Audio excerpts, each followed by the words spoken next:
Eddie, why are you pushing me? Caitlin, knock it off! This is Officer Kovac, a policeman who didn't approve of his daughter's relationship with 18-year-old Makai Coleman. After tracing his daughter's laptop to the residence, he spotted Makai's car driving by and decided to pull it over.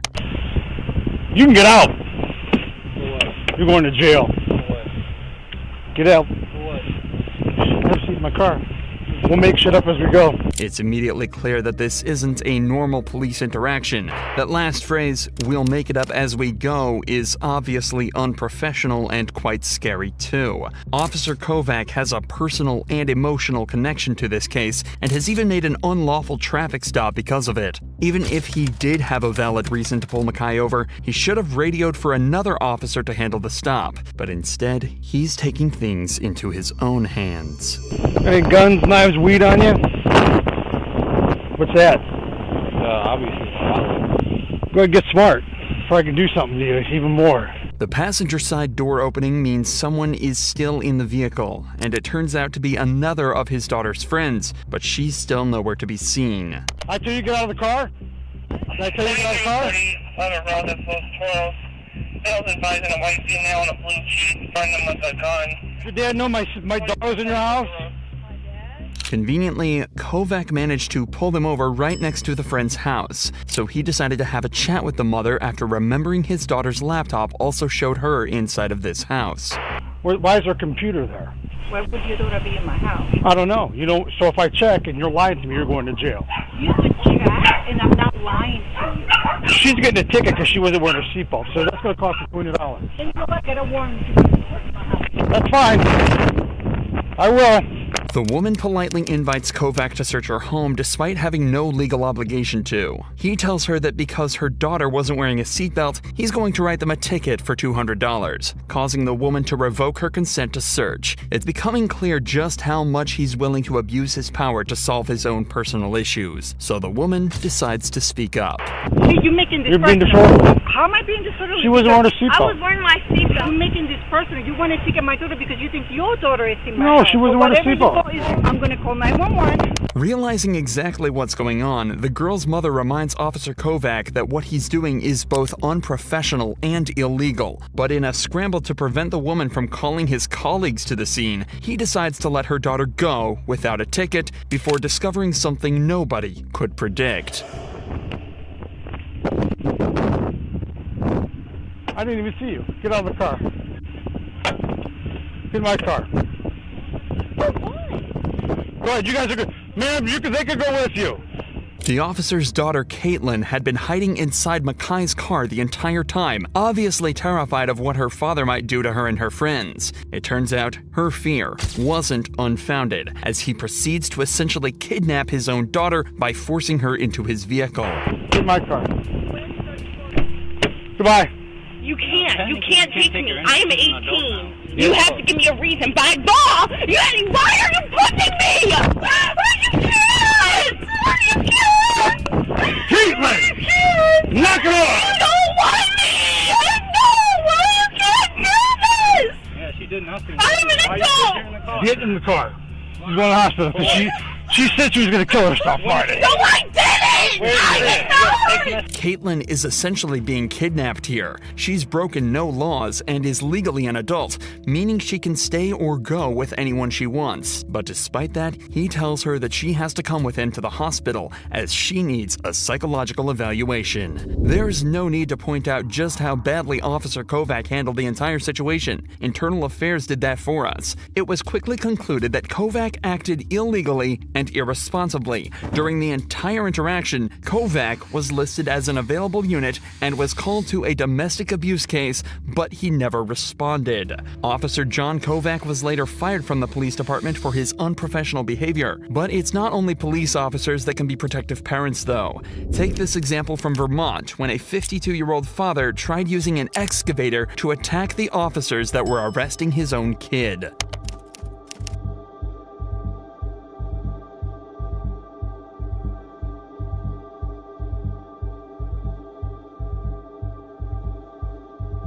What you're watching is essentially two people threatening each other with deadly weapons. The cops are in an extremely tough position here. They have to keep control of the detained suspect while also talking down his father, all while in a life or death situation.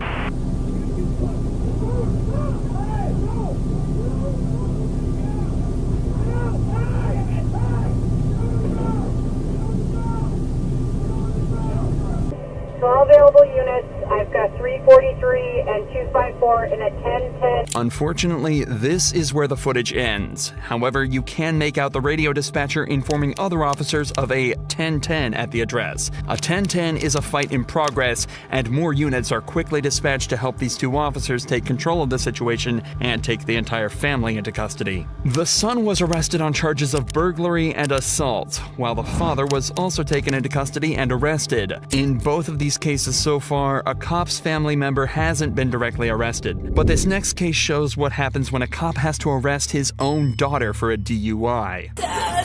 You do stops with this shit, you're arrested for DUI. On the 28th of December 2022, a witness had observed a white vehicle strike a traffic light and then quickly drive off. A part of the vehicle's bumper had fallen off in the road after the hit. Around 15 minutes after the call, police located the suspect's vehicle at a gas station across the road, but the driver was the last person they expected. Come back from Applebee's? Yeah, I had a drink. Okay. How old are you? 21. My dad is Listen, your bumper's in the road over there. Did you just hit that pole? No, I promise you I did not. No? The very thing 21-year-old Teresa says is that her dad is an officer with the local PD, possibly hoping that he'd come and get her out of the situation. But the cops at the scene are sure that things are way past that. You left Applebee's. Yeah, I left Applebee's. You cut through the plaza. You came out by Lowe's and Chick-fil-A. Yeah. Did you hit the traffic pole that's right there? No, I did not hit the traffic pole. This part was hanging off already. I hit a deer in Pennsylvania because I go to school in... Do you smoke marijuana recreationally? No, I do not smoke marijuana universally. Universally, smoking marijuana isn't the only part of her story that doesn't make any sense. She's saying that her bumper was already hanging off from an accident in Pennsylvania around 25 miles away, and it just happened to fall off right as another car identical to hers struck a traffic light. But Teresa has a trick up her sleeve that might just get her out of this. At least, that's what she hopes. I hit a deer. You see this? I hit a deer before this. You can ask my dad. This piece fell off at the traffic light that you hit, that you knocked over. 670. Do you have another unit out with you? You call my dad? He's the sheriff's officer. All right, hang out. Over the course of just a few minutes, Teresa brings up her dad over 5 times, obviously praying that he'll be able to find a way for her to get out of this. But before he can come to rescue her, the cops are starting to zero in on what really happened and begin to get at least some of the truth from Teresa. Did you drive away because you're scared because you maybe had one drink and you think you're drunk? Yeah. And you might get arrested, but you don't seem like you're drunk? Yes. So you want to just tell the truth? Yes, I'm telling you the So when after Applebee's, did you hit a traffic pole? You can't miss it. It lights up. It's red, green, and yellow. I hit a curb. You hit a traffic signal. No, I hit a curb. Yeah, you went up the curb, you hit the traffic signal fell down, and you left. I was texting. If you Okay. just call my dad, he would tell you.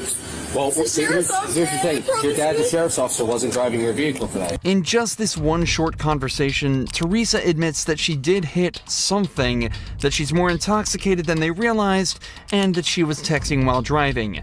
3 driving faults that can each come with their own punishment. So now that the truth has come out, the detectives decide to speak with her father, John. But it turns out he's not there to help her. Hey, John, how are you? So your daughter hit a traffic pole. Go back there. Okay. Where's the damage on the car? Okay, the damage on that on the car there, I think it was like the front right bumper. John explains that Teresa did hit a deer earlier and that the damage was on the front right bumper. but it was nowhere near as serious as the damage the car was currently sustaining. Can I come out? Are you guys out there? That's up to you. I'll see if she wants you to come out, if she wants, you to drive her home. Yeah, I appreciate it. Let me come out there, and I'll see you guys in a couple minutes. Thank you. Okay, all right, sounds good. It looks like Teresa isn't going to be getting the salvation she was hoping for from her dad, and just 5 minutes later, he arrives at the scene to talk with the cops. What's up? So, what she's saying, and where the damage was there, doesn't really make too much sense. So, tried to get some more information out of her, but and then that piece of bumper there. So, the other one, was it just the bumper wasn't hanging like that? Yeah, no, so what it was is, basically, this was intact. Okay. This piece was missing, and the scratches here, that's all from the gear that she was officers.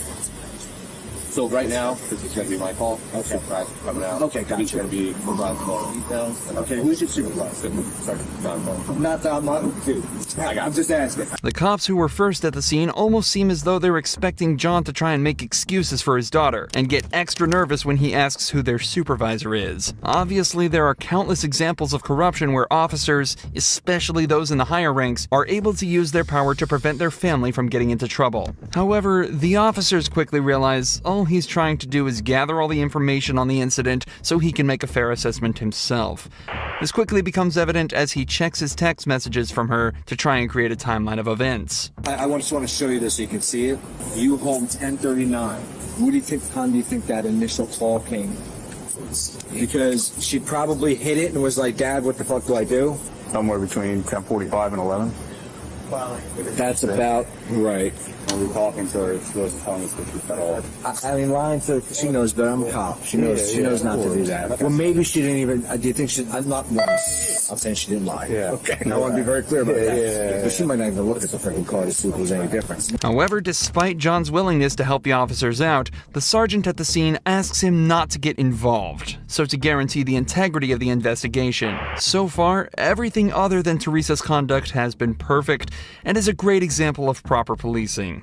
So, it's back to focusing on what Teresa had mentioned earlier. She says she'd only had one drink at Applebee's, but it's starting to seem as though she may be a little more drunk than they realized. Suspicions that were only confirmed after some field sobriety tests. And everything that happened today, right? I don't think that you were okay to take the operator from the vehicle.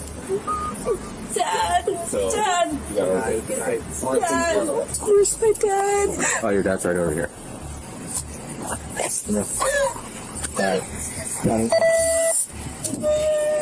You do stop with this shit in the car. Okay, You're arrested for DUI. Go ahead. Have a seat.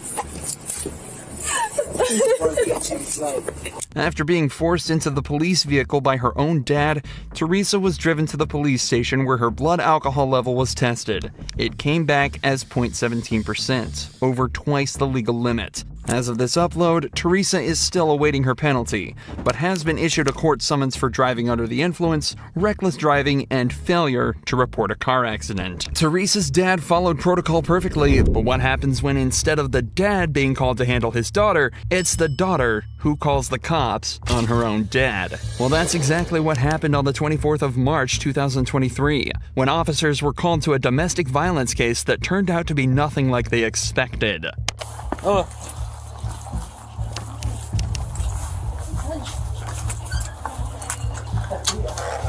Can you put the dog in a room for me? I will. Can you give me? Alright, who called?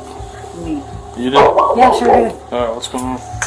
The woman who answered the door tells the police that she had an argument with her father where he threatened to punch her, and she just wants her parents to listen to her and take responsibility for the issues in her childhood. The responding officer immediately realizes he's in for a rough one. When did he threaten to punch you? Well, treat me the way he treated me. Hey! Are you talking to me or are you talking to them? No, I'm not talking. You know, I'm talking to her and making faces What at I'm me. saying, though, is you need to be talking to me. I have never once called the cops on someone before, and this first time, and he deserved it. Okay, well, he's going to go talk to him No, separate. not without me. Okay, then do you want us to conduct an investigation or not? In this time, the cops take her father into a separate room where he explains that his daughter had been screaming at him all day. Apparently, she was blaming him and his wife for decisions she made, and he was getting tired of the problems she's causing them. Despite the toxicity of the situation, things stayed calm, at least until the cops found a marijuana pipe in the daughter's bag. But you have a pipe in there that's commonly used to smoke Why marijuana. don't you take this? As well as the wrapping papers, so... Well, go. That's not your purse. You don't have the right it's to called get in plain it. view. Go the way. Plain view. Turn around, put your Blah, hands behind your back. blah. Turn around, put your hands behind your back. I was trying to Turn around, put your take hands the behind pot. your... You're going to be under arrest for obstructing if you do not comply. Stand up. Off me, you prick. Ow, that's my kidney. Oh, that's right. No. Get on my back, get on my back. Give me your hand. Stop resisting. It was conversation. Simple. He started threatening, punching me, and I thought I had to call you guys for that. Okay.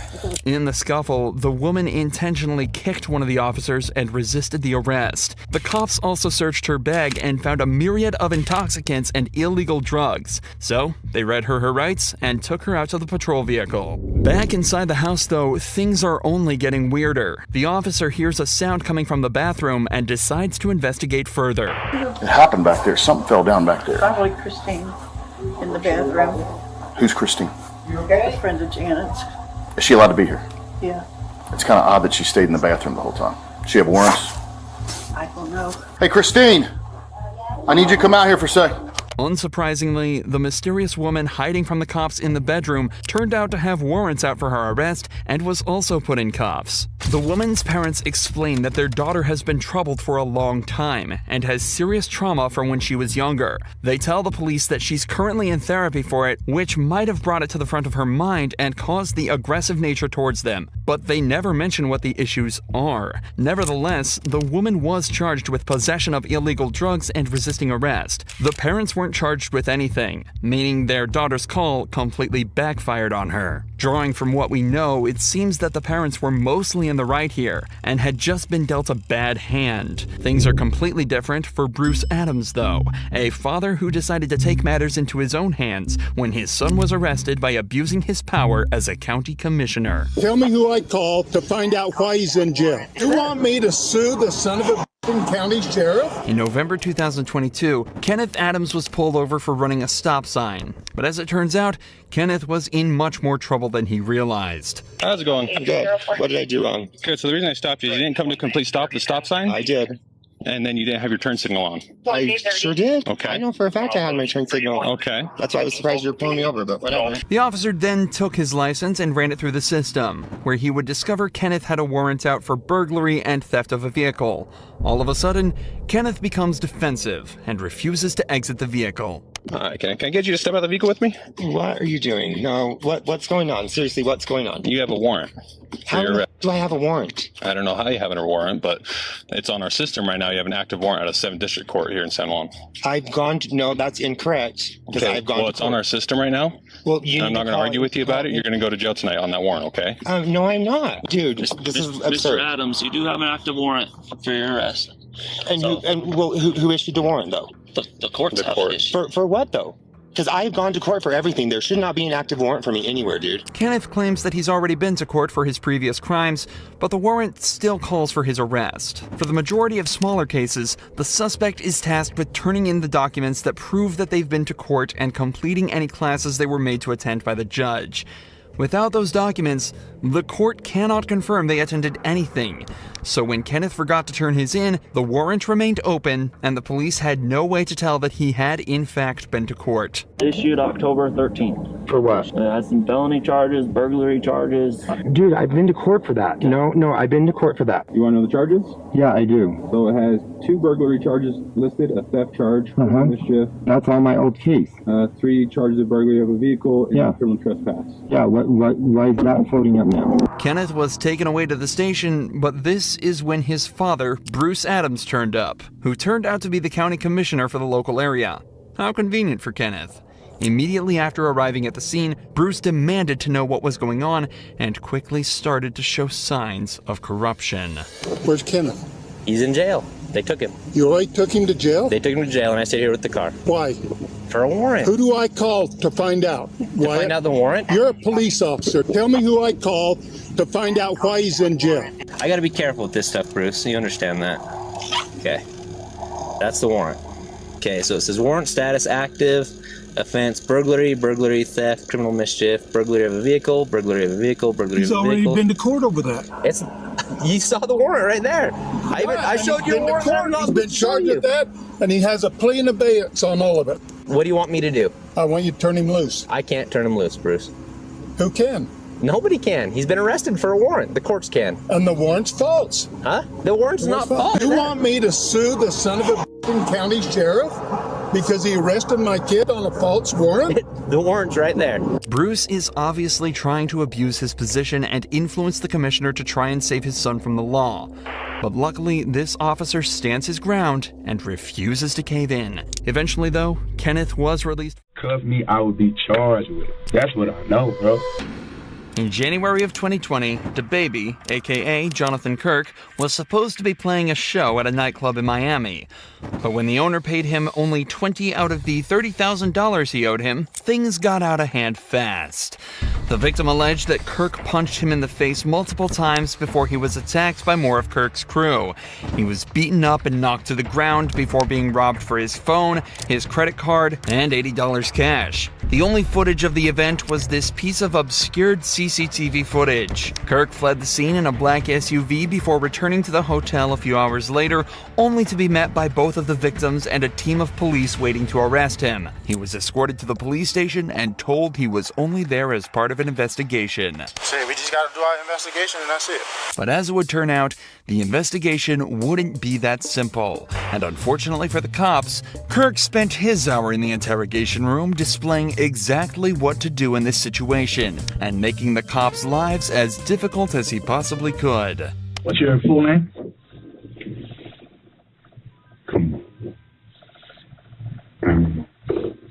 We just want to get it for you. This is just a formality. Just tell your name, your date of birth, and all that stuff. Immediately, it's obvious that this isn't going to be an easy one for the detectives.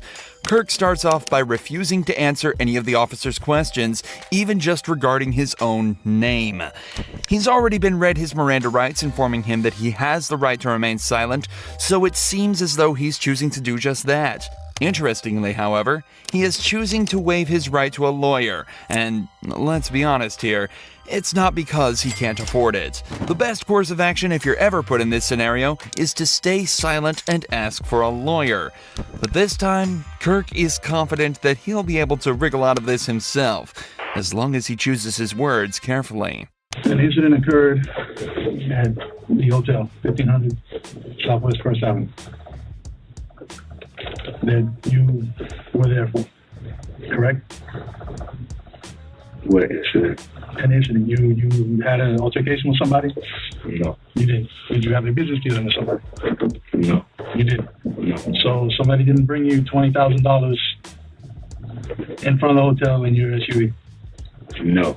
Somebody bring $20,000 that wasn't theirs and lied to them and told them that it was for an event of theirs on the 31st. And lied to them. That person, once he realized they were doing bad business, said nah and left for his $20,000. Okay, so you didn't count? And got my contact information to do business the right way. That's what happened. Around what time was this, sir? I don't know. Whatever time they told us. Whatever time the camera showed me not robbing no damn body that time. Kirk is claiming that he had nothing to do with anything that happened outside. His story is somewhat unclear, but he's essentially saying that his manager was talking with an event promoter about playing at a nightclub called Cafe Iguana Pines. But it turns out the money that they were offering was stolen, and the promoter was acting strange during the deal. So instead of taking it and going through with it anyway, he told them to get their act together and left without an argument. This, of course, does not explain the altercation outside that was clearly caught on camera, but with the footage unclear and no witnesses nearby to identify the assailants, as long as Kirk sticks to his story, theoretically, things should be perfectly fine. Common sense. You know what I made to even be down here? A promoter booked me at that hotel. I didn't pay to be at the hotel. I was paid for. You'd have let me in my room, you would have saw close to $250,000 cash, legally, hard-earned money. I don't got to take nothing from nobody, bro. Well, let me ask you this. I will go outside here right now and throw $10,000 in the air. Like, I do not care about no money. I don't. Was there an argument? No, it was an argument. I didn't argue with a soul. My voice was never raised. There was never aggressive language from me. None of that. Was there a fight? None of that. No, I ain't seen no fight. And nothing was taken. We shouldn't be in no robbery, bro. So when y'all get done doing what y'all doing, y'all need to do y'all job. Y'all need to follow y'all process. And y'all need to arrest whoever gave y'all these false allegations, bro. This is bullshit. While it may just look like Kirk is flexing his rapper money here, this is actually a very good point for him to bring up in this situation. If he's doing random $30,000 deals on a weekday and paying for hundreds of thousands of people per month, what does he need $80 and an iPhone for? The further he can place himself from this event, both literally and figuratively, the better. From Kirk's point of view, he was nowhere near that crime. He had no reason to commit that crime, and he has sound and reasonable explanation for his whereabouts at the time. However, from the detective's side, a crime was committed, and Kirk's vehicle was right there as it happened. So they need to try and extract the information needed to piece his day together to come up with a story that Kirk cannot argue with. That forces him into a confession. When I encountered you in the hotel, you came back to the concierge, the counter. Yeah. Where were you coming from at that point? Prime, whatever the hell. I went to eat. I went to get some food. Where is that?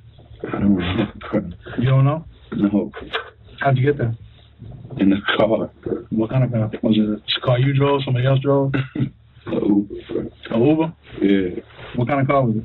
Small car, SUV, truck, what? I don't know. Let's talk about what matters.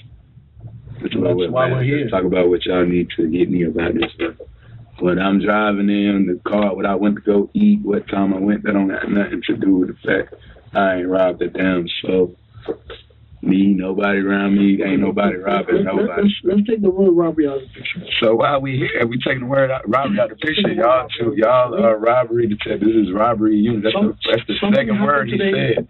That's the second word he said when he came in here. Robbery. Come on, bro. Okay, listen. He told me he asked to question me about a robbery when I walked in my hotel. Robbery. I had every answer to the question you needed right there. Whoa, that ain't it. That's false. Okay. Throw that out the window. We talking about robbery, bro.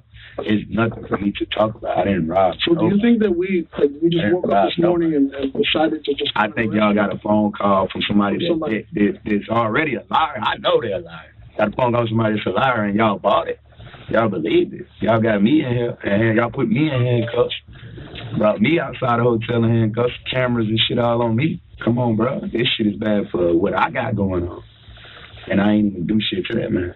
Even without a lawyer present, Kirk knows exactly what to do. He currently has the upper hand in this interrogation and needs to keep it that way. The cops are searching for anything that puts Kirk at the scene of the crime, but by redirecting the conversation away from that, back to what he thinks is actually important, there's no realistic way that they'll be able to get what they need. But even though he's winning, it's still worth noting how strange it is that he's not asking for a lawyer. Kirk obviously knows exactly what to do in an interrogation and has clearly spent time learning what to do. If that's true, he should also know that there's next to no scenarios where lawyering up will harm his case. But whether it's an ego thing or just a lapse in his thinking, Kirk is definitely still winning this interrogation. But he's about to start absolutely dominating. We talking about criminals. When I do business, it's legally binding. It's legally binding. Everything I do, you have to sign a contract. You got to sign a contract. Okay, it's a contract right now. The whole incident happened and nothing went wrong. Nothing happened. There was no... Not to my knowledge. There was no fight. There was no scuffle. There was no... I ain't fighting nobody. But y'all know it's too much. Y'all know too many lies. You get what I'm saying? That's why y'all got to move backwards like that, bro. Like you're saying that they're lies, but you don't know what we have or don't have. Okay. That's why I know if y'all had proof of me robbing somebody, we wouldn't even be talking. Y'all would have cuffed me. I would be charged with it. That's what I know, bro. That's what I know. Now, while this isn't necessarily true in every case, it is absolutely true here. If you're in an interrogation room and the cops are trying to find out details of the case and accusing you of a crime instead of charging you immediately, it very likely means that they're missing the details needed to charge you. In the vast majority of cases, an interrogation is only done to extract a confession when they don't have enough evidence to easily convict you otherwise. There are a few other niche scenarios, such as trying to figure out why you committed a crime, but it's often very easy to distinguish why exactly you're there based on what you know about the event and what questions they're asking. If the cops know that you're guilty and have irrefutable evidence, cooperation has a lot of merit. But if they can't prove you did what they say you did, stay silent and ask for a lawyer, especially if you're innocent. I ain't know your side of the story. My side of the story is I ain't done that. I don't have a side of the story because I ain't done nothing to nobody. Bro. So that's what I was and before something could be done to me, right? and before something could be done to me, I realized I was dealing with bad business, and I Why do you say it was bad business? What? Why do you say it was bad business? I already told y'all that. You want to rewind this? You want to rewind it, bro? I already told y'all, bro. My story not gonna come out different no matter how many times I say it, bro. It's not, bro. It's right here. So you press stop and rewind and play, you're going to hear. That's why I said it was bad business, bro. Come on, bro. There's nothing blowing my phone up. I was saying, oh, man, he needed my help. But his event, he already was in deep water because he's already doing, and I see why, he's already doing bad business. You see what I'm saying? He has an event that wasn't going to go as planned. He needed me to make up for that. He needed me to cover his ass, so he brought in another person, lied to him, swindled him. He thinking he coming to book me for a whole different event, and they tricking him, got him paying me to come do a walkthrough tonight. Come on, bro. These niggas full of shit. And matter of fact, check them cameras. Y'all got crime scene investigation unit out there, check the cameras. See him meet up with somebody else in the lobby. Ask him, hey, who's that? Ask him. Follow up on what I'm telling y'all. That's what we're trying to do. At the end of the day, I would expect people to act on common sense anyway. The cops have realized that they're definitely not getting anything out of him for now. He's told his side of the story and made it clear that it won't be changing, no matter what they say. So, as is the protocol here, the detectives decide to leave the room and spend some time outside trying to come up with their next move. This is also often done as it gives the suspect time alone in the room to sit and build up anxiety. In many cases, it can actually be the difference between breaking through a suspect or not. But in this case, Kirk literally just shut his eyes and went to sleep. This dude really does not care.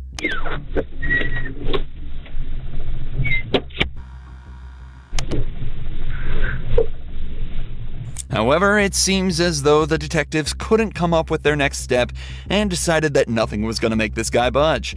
The next time a detective returned, it was regarding the security of Kirk's belongings that had been left in his hotel room.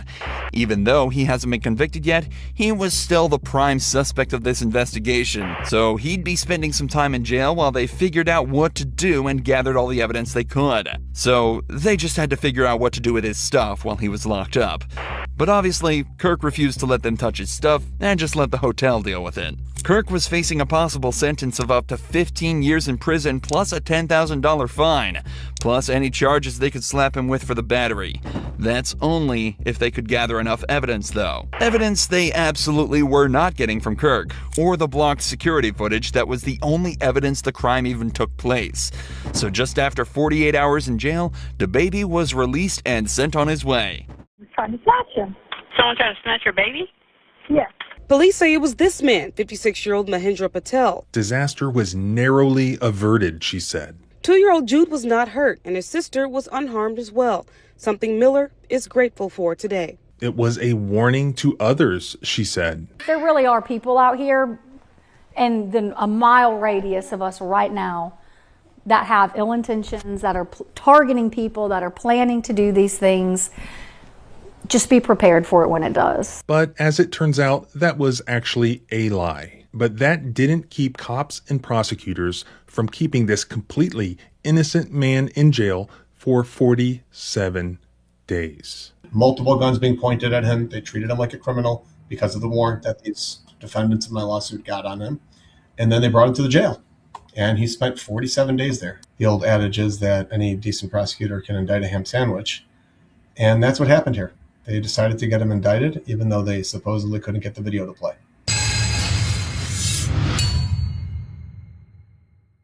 So this man goes into a Walmart to buy his elderly mother some arthritis medication. Meanwhile, this woman is riding around Walmart on a mobility scooter, even though she's not disabled. Her kids are literally hanging off of it as she just putts around the store. The man can't find what he's looking for, so when he sees this woman, he asks her if she knows where he can find it. Then all hell breaks loose. As I mentioned, this man ends up spending 47 days in jail over what were obviously false accusations. And as it turns out, this may not have been her first time. A lawsuit was just filed. I got the chance to speak to his civil rights attorneys. This is Solomon Radner from Detroit, Michigan, as well as his brother Counsel, who has a YouTube channel that you should definitely check out, where he does deep dives into trials across the country. There is a individual named Mick Patel.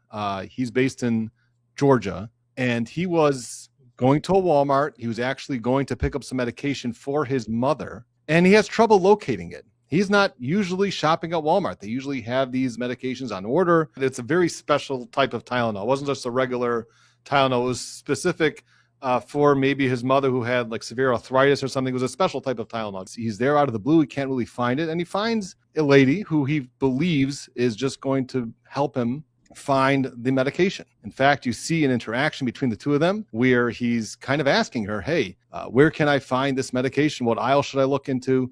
And at some point you see, and she's on this motorized scooter, which is really designated for the people that are disabled, but she's not disabled, but she's riding it, and she has her kids on her lap, and one of the kids starts to fall off. So he, as a good citizen, as a good person, tries to help save the kid from falling off of the scooter, puts her back on her lap, and she tells him where he can find that medication, where she believes that the medication could be. And then he goes and he gets the medication. He comes back to her. He shows her, hey, look, I found the medication. Strolls out of the store, just walking out of the store, pays for it. And that's really the extent of the interaction between these two individuals. Well, little does he know later that this individual goes and reports to the police that he was actually trying to kidnap her child. Did someone try to take you from mommy? Yeah. Over there. And as soon as I did that, that's when he just picked him up out of my arms. And that's where this whole investigation completely goes off the rails. He gets arrested. He's in jail for like 43 days or something like that. And on these charges of attempted kidnapping. 911, what's the location of your emergency? I was in the Walmart and I had to rip my baby out of some other man's hands because he was trying to snatch him. The man is gone now, but... Someone trying to snatch your baby? Yes. Okay, and just to confirm, this just occurred, correct? Probably now, 30 minutes ago, that's right? Yeah, they're about 30 minutes ago now. Occurred 30 minutes ago? Okay. I'm sorry, I would have called sooner, but I got my baby back. Okay, yes, ma'am, I understand. I had to take a moment.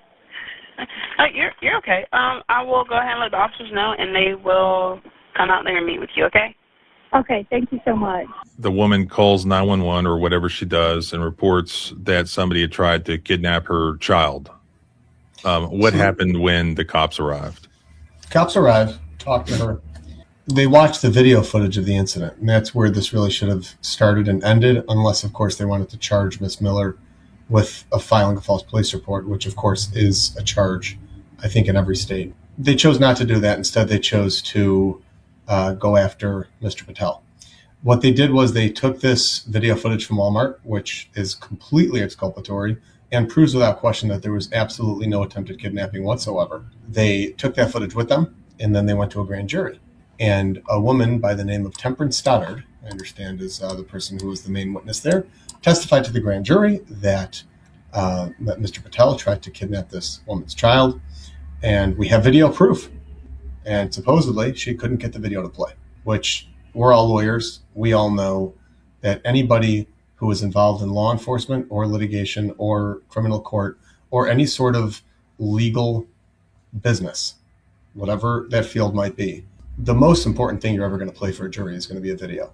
Anybody who claims they couldn't get a video to play, I certainly would question that. Is there a grand jury transcript? Not that I have yet. Did you say that she testified to the grand jury that it was on video? Yes. And so if there's no transcript, how do we know that? So obviously I've been doing a little bit of investigation myself. I've been speaking to people who may or may not willing to be on the record just yet. When they are, obviously, I can see if they'll, see how much they're willing to share with whom and whatever. But simply put, the grand jurors themselves are willing to talk. Some of them are willing to talk, and some of them are willing to say what was going through their heads at the time and how damaging it was that this video wouldn't play, because then they just had to go on what was being alleged. And you and I both know that the probable cause standard is super, super, super low. The old adage is that any decent prosecutor can indict a ham sandwich. And that's what happened here. They decided to get him indicted, even though they supposedly couldn't get the video to play. How long after Mr. Patel left Walmart was he arrested? Like, what was the first thing? I mean, everything's fine. He gets his Tylenol. And what was the next thing that happened for him?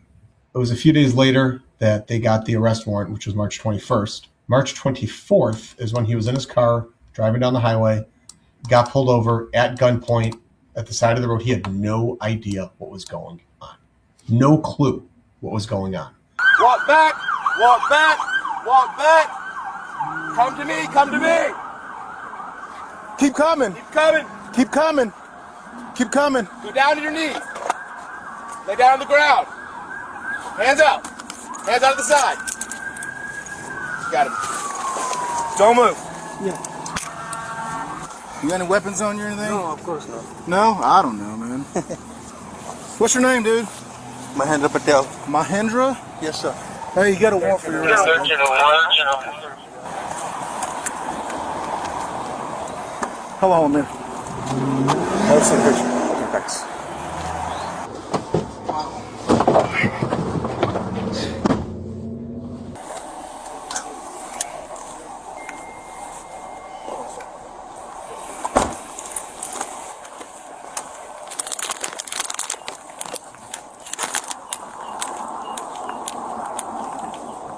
County mother tells Atlanta News First she lived every parent's worst nightmare after police say someone tried to kidnap her child. Atlanta News First Bridget Spencer's live tonight at the Cobb County Jail. Bridget, this happened while they were at a Walmart. Blair and Carly, this certainly is something this mother would like to forget. Tonight I talked to her and she walked us through those terrifying moments where she thought she was going to lose her child. Did someone try to take you from mommy? Yeah. Nova, of course, wanted to ride the little motorized cart, so that's what we got on, and it actually ended up breaking down. So that's when the man came up to me and asked, do you know where the Tylenol is? And I was like, oh, it's over there. And as soon as I did that, that's when he just picked him up out of my arms. Miller says she then played a terrifying game of tug of war for about 10 seconds, which felt like an eternity. And then he just stared at me and then goes, oh, I just wanted to get him out of your lap so you could get up and help me. Police say it was this man, 56-year-old Mahendra Patel. Ackworth police tracked him down and arrested him after he left the Walmart. 2-year-old Jude was not hurt, and his sister was unharmed as well, something Miller is grateful for today. There really are people out here in a mile radius of us right now that have ill intentions, that are targeting people, that are planning to do these things. Just be prepared for it when it does. The attorney who represented him was an attorney named Ashley Merchant. Turns out that she was able to look at those videos, and ultimately she was able to get the case completely dismissed. Her children are sort of hanging off of this cart, and you see Mr. Patel almost lean in to help. And then moments later, literally split seconds later, she starts to rise to point out the Tylenol. Then within 1 or 2 seconds after that, you see her in a screen laughing with another gentleman. Now, at the same point, something very interesting that they discovered about this individual, this may not have been the first time that she kind of made up some sort of allegations. There is another instance where she's actually part of a class action lawsuit against Lyft for what she claims was a rape. She claims that a Lyft driver tried to rape her, and as part of this class action lawsuit, that driver, by the way, was initially charged with rape, but pled to disorderly conduct. Not your typical plea deal for someone who's facing, rape charges. And also, once you start looking into that case and you start seeing the details of what she claimed happened in that case, you start to really scratch your head. So, for example, the allegations in that complaint were that this person, this Lyft driver who attempted to rape her, she said that she actually needed to get medication, her asthma medication, before he would conduct the rape. And he was okay with that, apparently. Yeah, sure, just go get your asthma medication. I'll just wait here until you're good and ready. She goes and she claims that he also wanted to take her to a hotel to rape her. That is similar situation where there may be a lot of embellishing of exactly what happened there. When you watch the surveillance footage from Walmart, what do you see? I see a pleasant interaction between a man and a woman with her kids. There is another man just a few feet away who has a follow-up pleasant interaction with that same woman. A few minutes later, after Mr. Patel finds the Tylenol and is leaving the store, he actually goes over to her and says, "Hey, look, I found it. Here's the Tylenol." And there's another pleasant interaction, and she actually gives him a thumbs up. And then he leaves.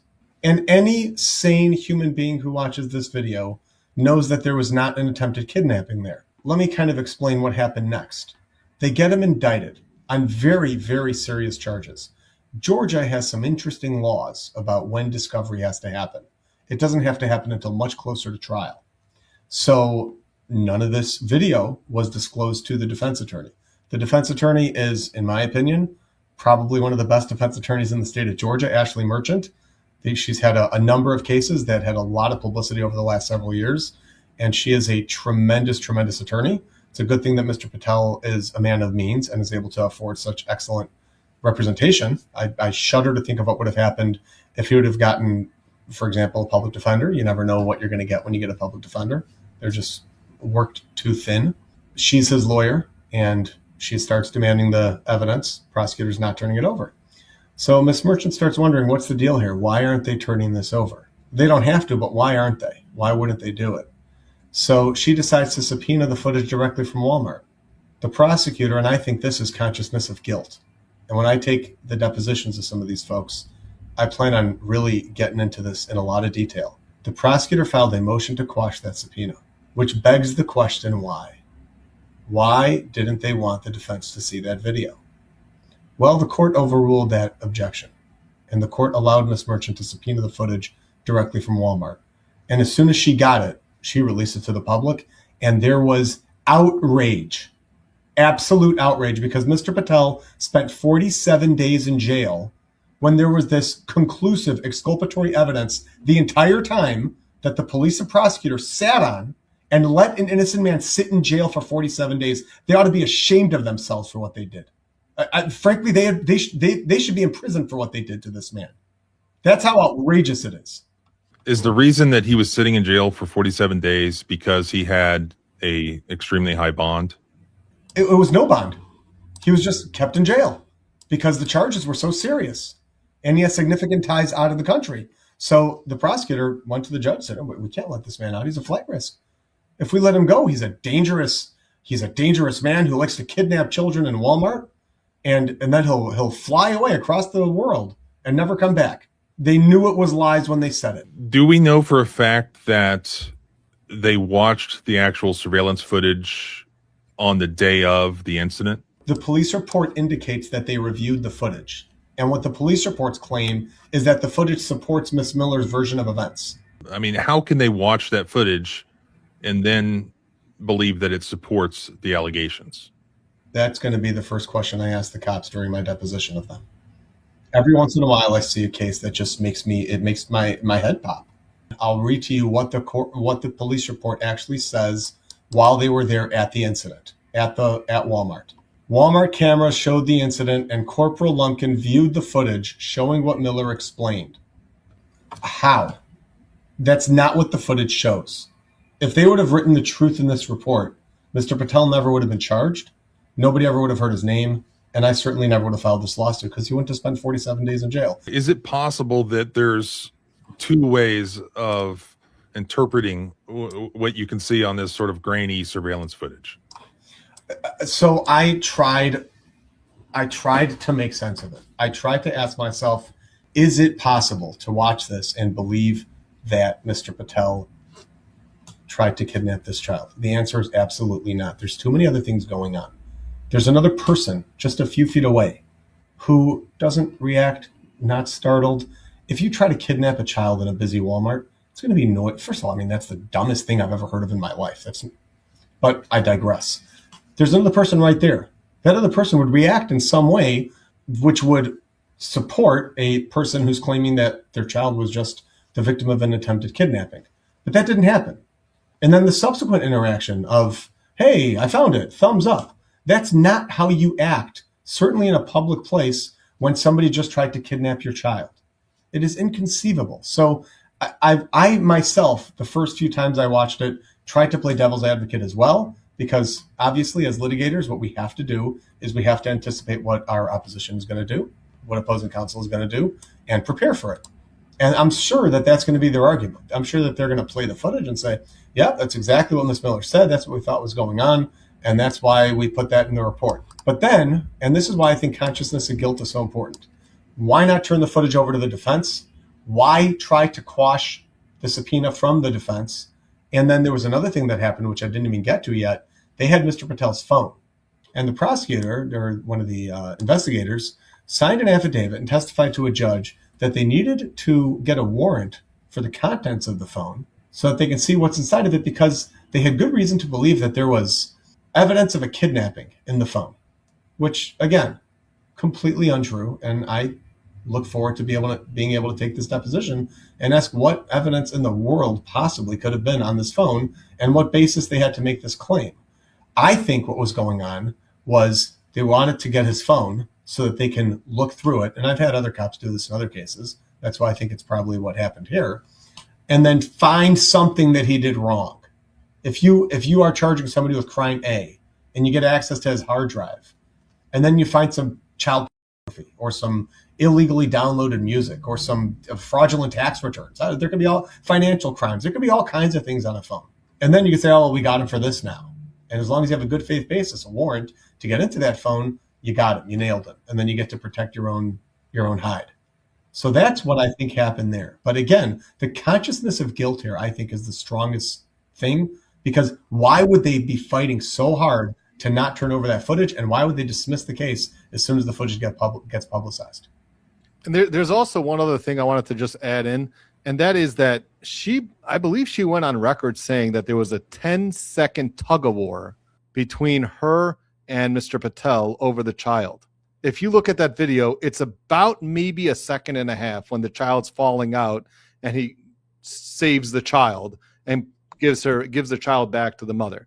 It's about a second and a half. And she, I believe, went on record, did interviews where she's saying that there was this 10 seconds of tug of war. And I was like, oh, it's over there. And as soon as I did that, that's when he just picked him up out of my arms. Miller says she then played a terrifying game of tug of war for about 10 seconds, which felt like an eternity. And then he just strolls through the store, gets the medication, pays for it. No running out, no quickly, let's get out of here, this didn't work out.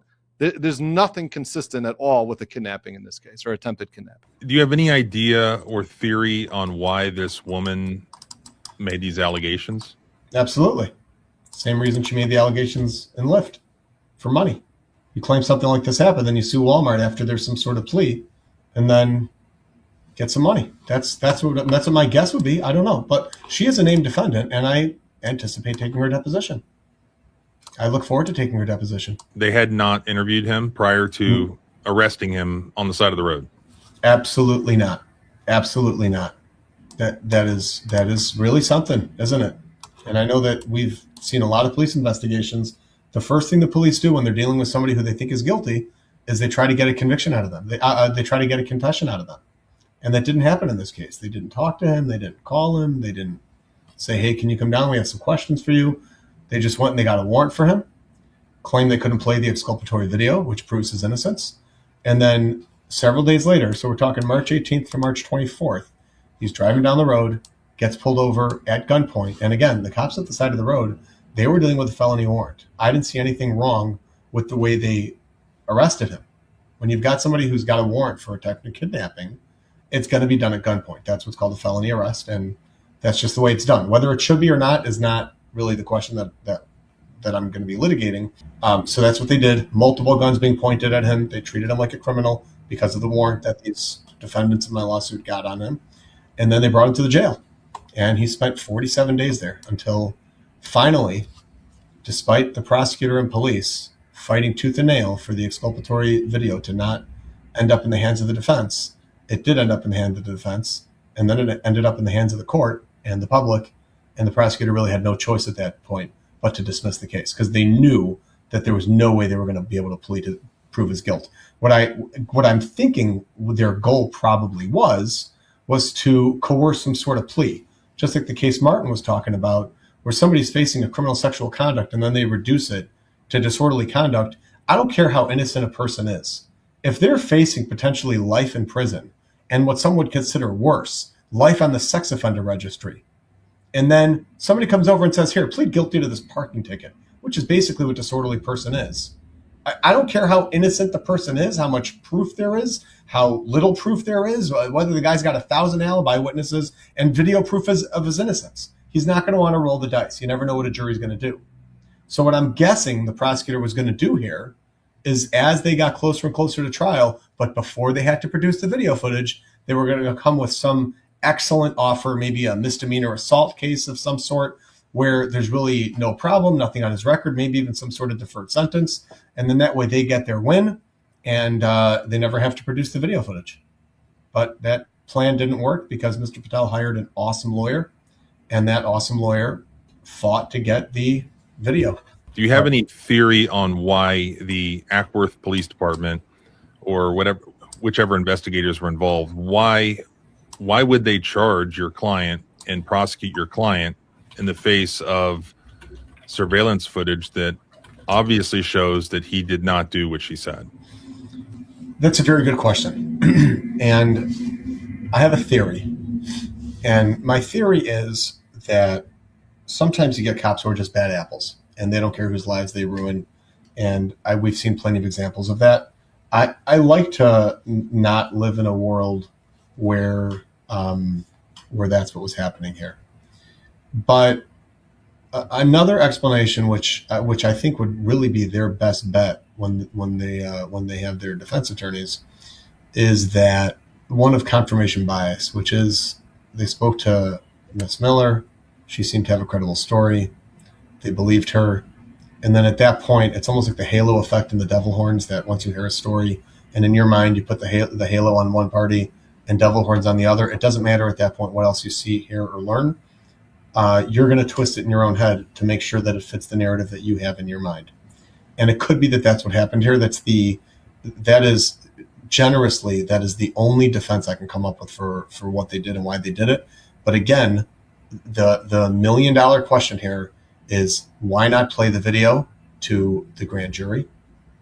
And why fight so hard to make sure the video doesn't get played to the defense? And I can't think of any explanation for either of those things. I think that we may be dealing with some bad apples here. Did they ever apologize, whether privately or publicly, to Mr. Patel? Wouldn't that be something? No, they don't do that. I have yet to have a case where anybody apologized except for one. Let me take that back. There was one where part of the settlement was that he had to get up in court and apologize. I told my client, I'm sure this is going to come with all kinds of buts. And sure enough, it did. But that's the only time I've ever seen a situation resolve where the police knew they did something wrong and actually issued an apology. Do you know whether they are still maintaining that Mr. Patel did anything wrong? I have no idea. Have they? So you filed a lawsuit. Has there been any answer filed yet? Not yet. Not yet. We just got them served several days ago. And I anticipate and look forward to reading what they can possibly come up with as a defense here, and explaining it why they felt the need to file a motion to quash Ms. Merchant's subpoena. I think that and their supposed inability to play the video for the grand jury, I think, are the two most damaging pieces of evidence here against the defendants, against the prosecutor and the police, and we'll see what happens. Yeah, I look forward to hearing what their answers are as well. I appreciate you, talking with me, and I hope you keep me in the loop about what happens in the future. Okay, absolutely, will do. Thank you. Appreciate it. Always nice talking to you. So there you have it. The lawsuit was just filed. It's in the very early stages, so it's going to take a while for anything to happen. But I really look forward to seeing the depositions of everyone involved here, because they must be held accountable. And if they're not going to hold themselves accountable, then it's up to the victims, such as Mr. Patel, to find the best civil rights lawyers that they can and hold them accountable in court. Though it's unfortunate to the taxpayers there in Cobb County, Georgia, that they are going to end up being on the hook for the terrible misconduct of their public servants. So if you live in Cobb County, Georgia, and these are your public servants, I will link in the description below at the blog post all of the documents, the lawsuit, the police reports, the links, everything I have on this, so that you have what you need to help try to throw these losers out of office. And it would help to spread the word of their misconduct by commenting on this video, by liking this video, by showing it to your friends and family. That way it gets in front of the most eyes as possible. And if that happens, we have a greater chance of them being thrown out of office, or them being prosecuted, or them being fired, or at the very least, them losing this lawsuit as they should. And that's what needs to happen. Only through public exposure is there accountability with these public officials who usually have complete immunity from any and all accountability. That's why they act the way that they do. I really appreciate Solomon and his brother counsel, from speaking to me and giving me all the details on this, and they've promised to keep me in the loop. So if you want to follow along, please subscribe both here and at the blog at thecivilrightslawyer.com. You can follow me on X at John Bryan ESQ. Remember, our rights don't end. I want you to turn your Bodycam off. Protocol is that you turn it off. If a citizen requests it to turn it off, she's a lawyer. She's a lawyer. So they want you guys to leave? Yes, we're gonna leave. Let's just leave. Let's just make it easy, okay? We're gonna make it easy. No, That's not. I am. Okay. I'm her That's husband. not the point. Can you look at me? Yeah, we'll talk over here, okay? Your protocol is. Can we all talk? Can we all talk? We'll talk over here. They want you to leave. Your protocol is. Can we talk? Who is she to you? What's that? No, Who is she nothing. to you? Nothing. She is our college friend. Okay. She's a friend. Yes. No, I'm not. You guys just want him out? Do you want him trespassed? Anything we can do. Yeah. Trespass, yeah. I just need trespass. Get him out. Cuff him, please. It's the only way. Okay. No, I'm not. No, I'm not. Do we want to chat? I know that your protocol is. So you're trespassed, so we gotta leave now, unless you want to be in there. We're not trespassing. You haven't notified us that we're trespassing. You're Number one. what Number did I two. just say to you? You're trespassed. Number Let's go. one. Number one. I don't Number want two. to arrest you guys. You're not going to arrest us. Number two So let's is leave. that We gotta go. We gotta go. protocol Let's is. go. Let's Can we go. calm down for 1 second? Is if we ask you to turn the body I don't cam want to off. deal with this. Let's Okay. go. No. I understand you don't want to deal with it, but the protocol is, and your protocol is if I ask you to turn off the body cam, you have to turn it off, and that's your protocol. She's a lawyer, so she knows. Well, that's lawyer stuff, so that's not true. So we gotta go. No, it is. That's law. I'm an What's she AG. saying? I'm an AG. Good for you. I don't give a shit. Let's go. We're going. Let's go. We're leaving. Please don't put your hands on us. Can you get your children out of here? Like, I don't know why. I'm sorry, what? Let's go. Let's go. Let's go. No. Let's go. Come on. They're two full-grown women and mothers. All right. Hey, you're just being detained. You're just being detained. I'm an AG. I'm an AG. I'm an AG. What's wrong with you? What do you probable cause to detain me for? You're being detained because you're not leaving. Because I'm what? You have. Can you relax? Sir, she's not doing anything wrong. AG. She's not leaving. I'm an AG. She's an AG.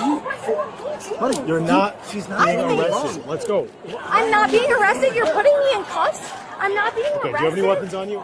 No, I'm an AG. Her badge is in the car. You want me to go get a badge? Let me tell you something. You're Buddy, arresting. get the hell out of here.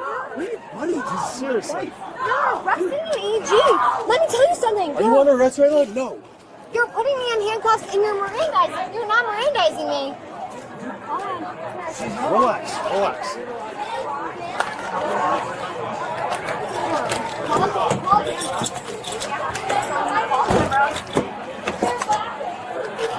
Buddy, you're gonna regret this. Yeah.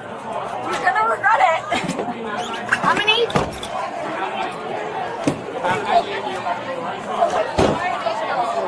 No, take your hands off me. We will get the Take license. your hands off Dave, me. we will get the license. She's getting detained. No. No. We will get the license. Get out of here. Get back. Get back right now. Get back. detained. No.